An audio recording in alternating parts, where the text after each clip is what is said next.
Bonjour à tous et bienvenue à Catch Club. On se retrouve pour les résultats de SmackDown du 10 mars 2023 et hier soir on avait Jey Uso qui rentre à la maison à SmackDown afin de s'expliquer et nous dire pourquoi est-ce qu'il a choisi Jimmy Uso plutôt que Sami Zayn. Mais d'abord pour info, pour ceux qui n'ont pas reçu la notif, il faut savoir que hier j'ai sorti ma première vidéo par rapport à mon voyage de la semaine dernière en Floride. Donc je rappelle que j'ai été invité en Floride par 2K pour une méga journée de folie. Et donc hier justement je vous ai sorti le vlog de cette première journée en Floride qui était la 2K Community Day. Une journée de folie où j'ai rencontré les superstars, j'ai joué à WWE 2K23 en avant-première, et le soir je me suis rendu au Performance Center pour WWE NXT, donc il y a plein d'images, il y a toutes mes réactions, n'hésitez pas à aller checker la vidéo, à la liker, à la partager, je vous laisse le lien dans la description. Et donc c'est parti, on passe aux résultats de SmackDown et directement on passe en coulisses, et là on a une voiture qui arrive à l'arène, les portes s'ouvrent et ce sont les Usos qui sortent de la voiture, et ils sont accueillis par Paul Heyman. Et donc directement on se demande quelle va être la réaction de Paul Heyman, et là Paul Heyman regarde les Usos, puis il prend Jey Uso dans ses bras, il dit qu'il est fier de Jey Uso et le chef tribal est également fier de Jey.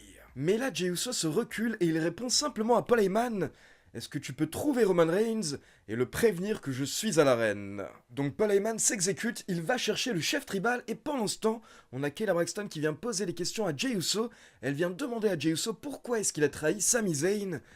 Mais Jey Uso ne répond pas, Jey Uso nous dit qu'il donnera ses réponses plus tard, directement dans le ring. Et pendant ce temps, vous avez Jimmy Uso qui demande à Kayla Braxton pourquoi est-ce qu'elle ne va pas demander à Cody Rhodes pourquoi est-ce qu'il se mêle des affaires de la Bloodline. Donc pas de réponse par rapport à Sami Zayn pour le moment, mais par contre, on peut clairement voir que les Usos sont énervés contre Cody Rhodes et le fait qu'il soit intervenu lundi dernier lors de Raw.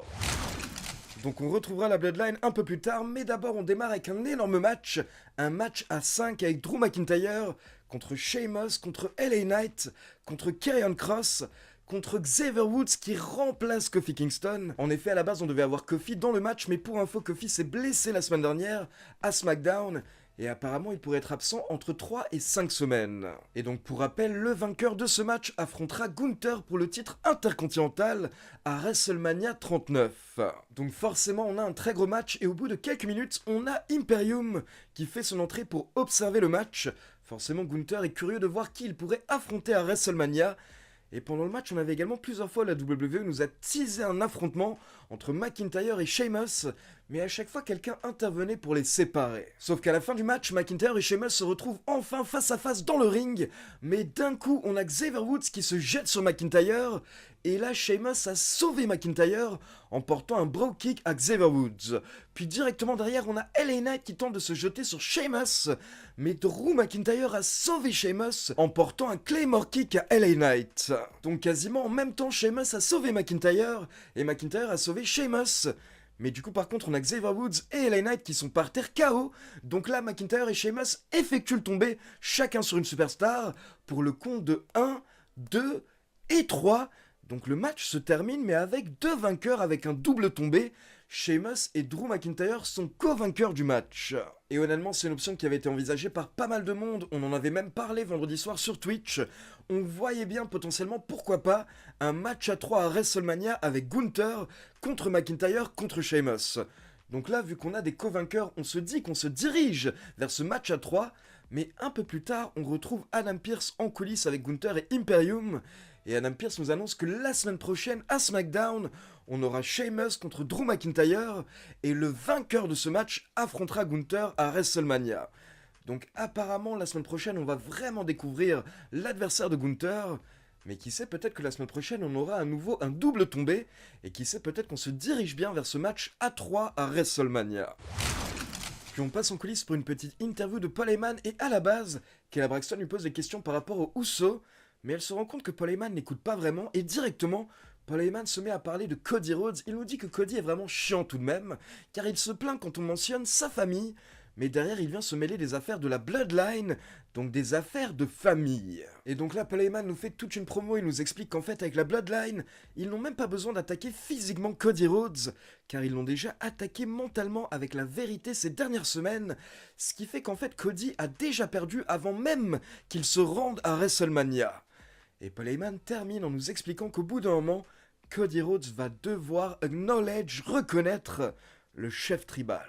Puis attention, derrière Breaking News, la WWE nous annonce le premier nom qui va être intronisé au Hall of Fame cette année. Et donc là, on peut dire que c'est quelqu'un qui le mérite amplement car c'est potentiellement le plus grand luchador de tous les temps. Rey Mysterio sera intronisé au Hall of Fame cette année. Donc bien entendu, félicitations à Rey Mysterio car c'est totalement mérité. Et justement, nous avons Rey Mysterio qui fait son entrée, il veut nous faire un speech. Mais directement, il est interrompu par Dominic Mysterio et Judgment Day. Et directement, Dominic se moque de son père en disant qu'il ne comprend pas comment est-ce qu'on peut introniser un pauvre type comme Rey Mysterio au Hall of Fame.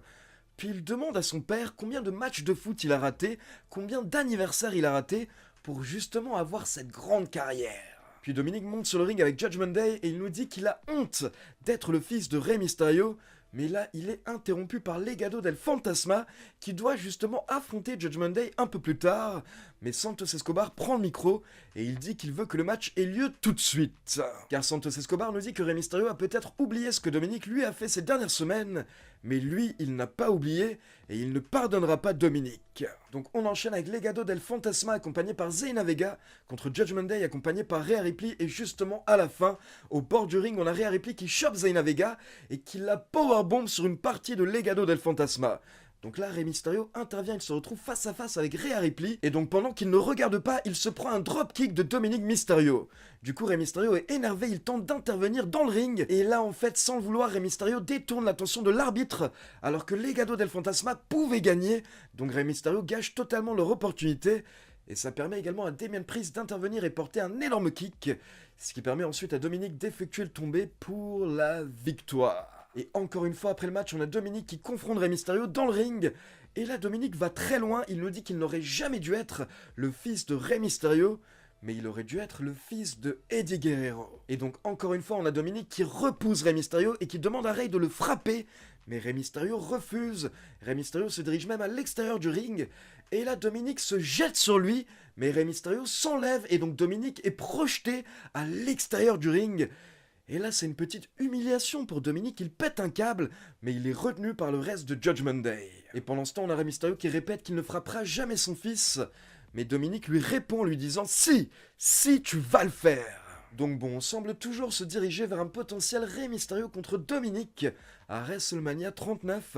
Ça pourrait être un énorme match pour la famille Mysterio. Puis derrière, on enchaîne avec les Viking Raiders et Valhalla contre Braun Strowman et Ricochet. Et justement, à la fin du match, Ricochet est plutôt en train de dominer. Il est à l'extérieur du ring, mais d'un coup, il se retrouve face à face avec Valhalla, qui semble lui jeter un sort. On dirait un petit peu qu'elle tente de l'hypnotiser, elle lui met un coup de pression. Et on voit que ça a un effet sur Ricochet. Donc là, Ricochet ne sait pas trop comment réagir, mais au final, il monte sur la 3e corde, il se prépare pour un 450 splash, mais là, il va aller vite, puis il va répondre avec un méga kick et un splash de la 3e corde sur Ricochet pour la victoire. Donc belle victoire des Viking Raiders, et surtout merci à Valhalla. Puis on passe en coulisses et on retrouve la championne de SmackDown, Charlotte Flair, qui va voir Adam Pearce. Le pauvre Adam Pearce qui est un petit peu coincé ces dernières semaines entre Chelsea Green et Carmella. Et donc là, on a Charlotte Flair qui réclame un match. Elle dit qu'elle veut se battre ce soir. Donc elle demande à Adam Pearce de lui trouver une adversaire. Et Adam Pearce répond qu'il n'y a pas de problème. Donc un peu plus tard, on enchaîne avec Charlotte Flair contre Shotzi. Et bien entendu, au bout de quelques minutes, on a Rhea Ripley qui fait son entrée pendant le match pour observer Charlotte Flair. Et derrière, on peut dire que ça n'a pas été trop compliqué pour Charlotte Flair qui a remporté le match en environ 8 minutes avec son figure 8. Et après le match, elle se retrouve face à face dans le ring avec Rhea Ripley. Et directement, Rhea Ripley dit à Charlotte Flair d'enlever ce sourire de son visage, car Rhea Ripley a parfaitement capté son jeu. Rhea Ripley a vu toutes les insécurités de Charlotte Flair, et à WrestleMania, elle va lui prendre ce qu'il y a de plus important au monde pour elle, et ce qui lui donne justement sa confiance. Mais attention, Charlotte Flair n'a pas peur, elle répond que certes, Rhea Ripley s'est améliorée ces dernières années, mais elle aussi, elle s'améliore chaque jour, jour après jour, et elle nous dit qu'elle est clairement l'une des plus grandes athlètes de la fédération parce qu'elle est prête à travailler plus que n'importe qui en coulisses pour être la plus grande championne de la WWE. Donc Charlotte Flair nous dit que Rhea Ripley peut démolir n'importe qui, sauf elle. Puis attention, on passe au main event et on a les champions par équipe unifiés, les Usos, qui font leur entrée. Et là, directement, Jimmy Uso nous prévient que la Bloodline est dans l'arène, puis il passe le micro à son frère. Et donc Jay nous dit que tout le monde a une question en tête, pourquoi ? Pourquoi est-ce que Jay a trahi Sami Zayn ? Et là, Jay demande à la foule, Qu'est-ce que vous auriez fait?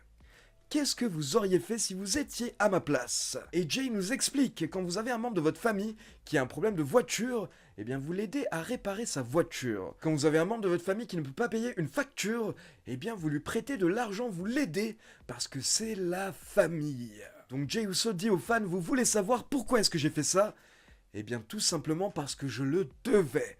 Je devais faire ça, parce que ce type, et donc là il pointe vers Jimmy Uso, et il nous dit, ce type, c'est mon sang.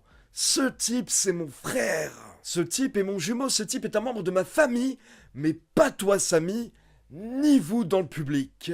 Et donc là, Jey Uso se moque des fans en disant que c'est très simple de juger quand vous êtes posé dans votre siège ou posé à la maison. Mais en réalité, tout ceci est de la faute d'une personne.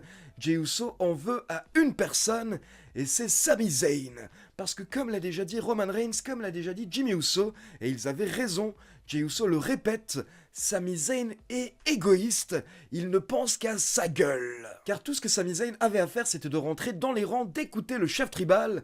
Mais Sami Zayn n'en a fait qu'à sa tête, et à cause de ça, Jimmy Uso allait prendre cher. Donc Jey Uso le dit encore une fois, Sami Zayn n'a pas son sang, il n'est pas de sa famille, et il ne le sera jamais. Et là, nous avons Jimmy Uso qui reprend la parole et il nous dit que c'est bon, les Usos se sont débarrassés du problème Sami Zayn, donc il ne leur reste plus qu'un problème, c'est le problème Cody Rhodes.